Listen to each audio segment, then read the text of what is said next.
हरियाणा के करनाल में पुलिस ने किसानों पर लाठीचार्ज किया। लाठीचार्ज में कई किसान घायल हुए। किसान बसताड़ा टोल प्लाजा पर बीजेपी के प्रदेश अध्यक्ष ओम प्रकाश धनखड़ का विरोध कर रहे थे।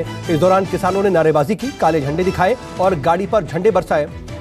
इसके बाद पुलिस ने किसानों पर लाठीचार्ज कर दिया। लाठीचार्ज के विरोध में किसानों ने नेशनल हाईवे को जाम कर दिया। अंबाला में किसानों ने नेशनल हाईवे पर जाम किया।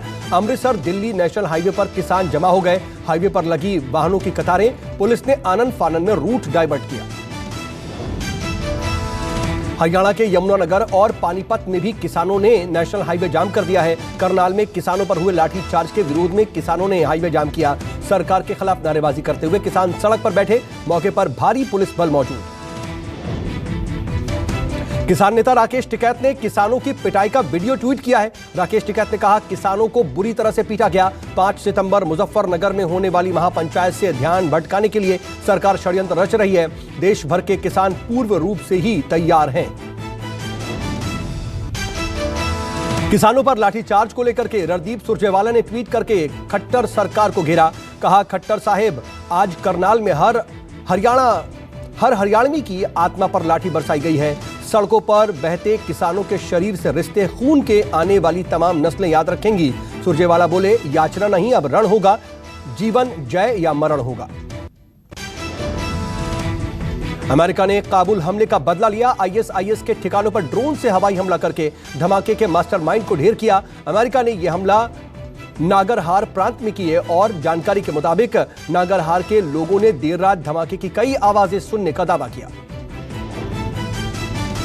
अमेरिका ने एयर स्ट्राइक में रिहायशी इलाके में एक घर और एक कार को भी निशाना बनाया। कार में आईएसआईएस खुरासान के 2 आतंकी सवार थे। दोनों के मारे जाने की खबर है। माना जा रहा है कि ये ड्रोन कतर से ऑपरेट किए गए। अमेरिकी सेना के मुताबिक इस हमले में रिपर ड्रोन का इस्तेमाल किया गया। अमेरिका ने काबुल एयरपोर्ट पर एक बार फिर से आतंकी हमले को लेकर के अलर्ट जारी किया है। अमेरिकी रक्षा मंत्रालय पेंटागन ने चेतावनी जारी करते हुए कहा कि काबुल हवाई अड्डे पर अभी और आतंकी हमले किए जा सकते हैं। अमेरिका ने अफगानिस्तान में फंसे अपने नागरिकों से काबुल एयरपोर्ट से दूर रहने को कहा है। काबुल हमले में मरने वालों की संख्या लगातार बढ़ रही है। मीडिया रिपोर्ट्स के मुताबिक 13 अमेरिकी सैनिकों सहित 170 से ज्यादा लोगों की मौत हो गई है। सीरियल धमाकों में 1300 से ज्यादा लोग घायल हुए। आतंकी संगठन आईएसआईएस खुरासान ने इस आतंकी हमले की जिम्मेदारी ली है। काबुल सीरियल ब्लास्ट के बाद अफगानिस्तान से नागरिकों के रेस्क्यू का काम धीमा हुआ। ब्रिटेन ने रेस्क्यू का काम बंद कर दिया। अमेरिका, ब्रिटेन, भारत सहित कई देशों के नागरिक काबुल में अभी भी फंसे हुए हैं। काबुल रेस्क्यू ऑपरेशन के लिए अगले 72 घंटे बहुत ही अहम माने जा रहे हैं। तालिबान ने 31 अगस्त तक सभी 2 देशों को रेस्क्यू खत्म करने की डेडलाइन दी है। अमरुल्लाह साले ने ट्वीट करके पूरी दुनिया से आतंकवाद के खिलाफ मजबूती से खड़े होने की अपील की है। कहा, आतंकवाद के आगे मत झुकिए। साले ने कहा कि पूरी दुनिया अगर एक साथ आ जाए तो किसी भी ताकत को हराया जा सकता है। कोयला घोटाले में ममता बनर्जी के भतीजे अभिषेक बनर्जी और उनकी पत्नी को प्रवर्तन निदेशालय ने नोटिस भेजा है। 1 सितंबर को अभिषेक की पत्नी रुजिरा और 3 सितंबर को अभिषेक से पूछताछ होगी। इसके अलावा बंगाल सीआईडी के एडीजी और अभिषेक बनर्जी के वकील संजय बासु को भी समन भेजा गया। छत्तीसगढ़ में फिलहाल भूपेश बघेल ही सीएम बने रहेंगे। न्यूज 24 को सूत्रों से मिली जानकारी के मुताबिक राहुल गांधी ने मुलाकात के दौरान भूपेश बघेल ने अपनी दलील रखी थी। भूपेश बघेल ने राहुल गांधी से कहा कि छत्तीसगढ़ के विधायकों का समर्थन उनके साथ। पंजाब कांग्रेस में तनातनी के बीच आज हरीश रावत ने राहुल गांधी से मुलाकात की। आज की मीटिंग से पहले भी कल रावत ने सोनिया गांधी से मुलाकात की थी। हरीश रावत पंजाब कांग्रेस के प्रभारी हैं। हरीश रावत ने सोनिया और राहुल को पंजाब के राजनीतिक घटनाक्रम के बारे में जानकारी दी। यूपी में अपनी पकड़ मजबूत करने के लिए सपा ने एक बड़े नाम को पार्टी में शामिल किया है। लगातार बड़े नामों को शामिल करने की कोशिश में समाजवादी पार्टी है। पूर्वांचल के बड़े नेता अंबिका चौधरी समाजवादी पार्टी में शामिल हुए।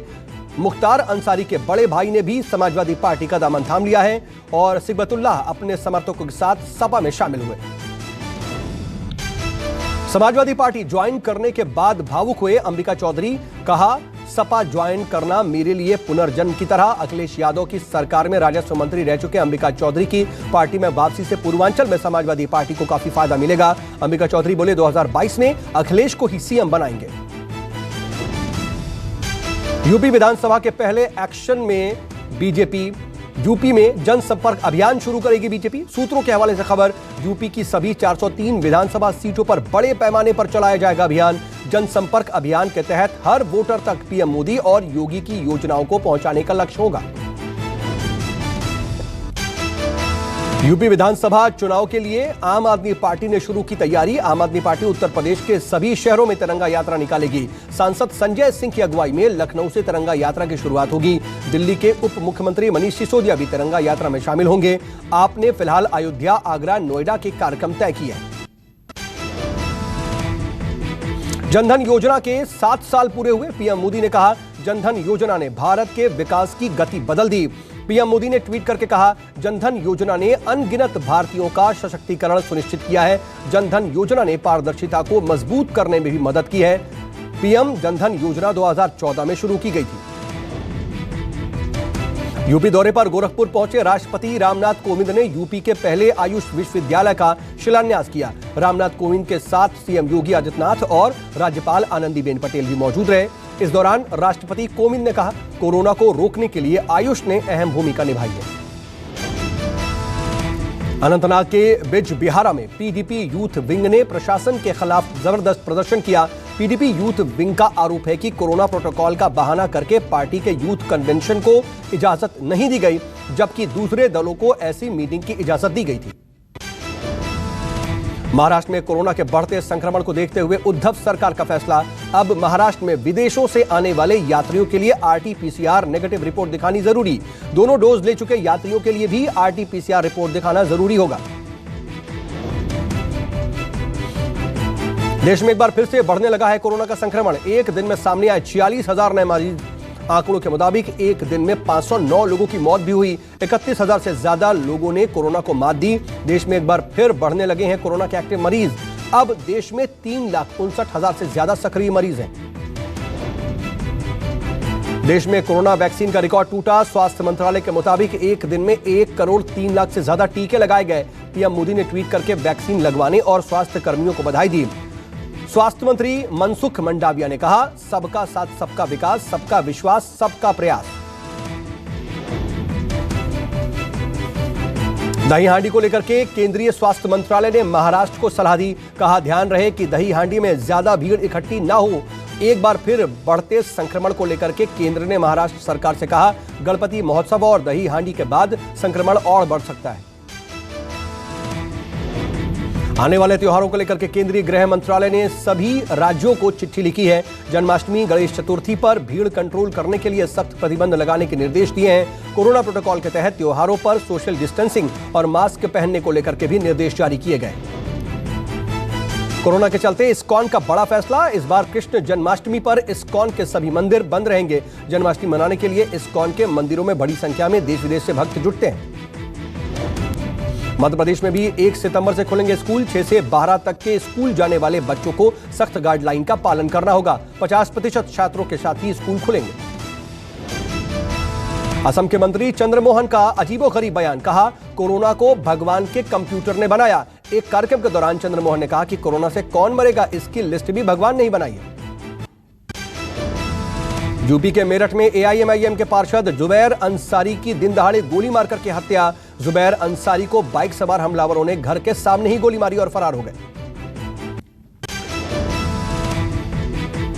उत्तराखंड में भारी बारिश के बाद नेशनल हाईवे 94 और 58 का रास्ता ब्लॉक हुआ। भारी बारिश के बाद पानी पानी है हाईवे। उत्तराखंड के 5 जिलों में भारी बारिश की चेतावनी। मौसम विभाग ने जारी किया अलर्ट। मौसम विभाग के मुताबिक नैनीताल, चंपावत, उधम सिंह नगर, बागेश्वर और पिथौरागढ़ भीषण बारिश यहां पर हो सकती है। सिंगर हनी सिंह के केस में दिल्ली की 30 हजारी कोर्ट ने अगली तारीख दी। 3 सितंबर को 12:30 बजे हनी सिंह को पेश होने को कहा। हनी सिंह पर उनकी पत्नी ने घरेलू हिंसा का मामला दर्ज करवाया। जोधपुर में 5 बहनें अपने भाई की शिकायत करने के लिए थाने पहुंची। बहनों ने मारपीट का वीडियो रिकॉर्ड किया। बहनों का आरोप है कि चचेरे भाइयों ने ही मारपीट की है। टोक्यो पैरालंपिक में भारत का पहला मेडल पक्का। भारत की स्टार टेबल टेनिस खिलाड़ी भाविना पटेल ने फाइनल में जगह पक्की कर ली है। चीन की खिलाड़ी को हरा करके भाविना पटेल फाइनल में पहुंची।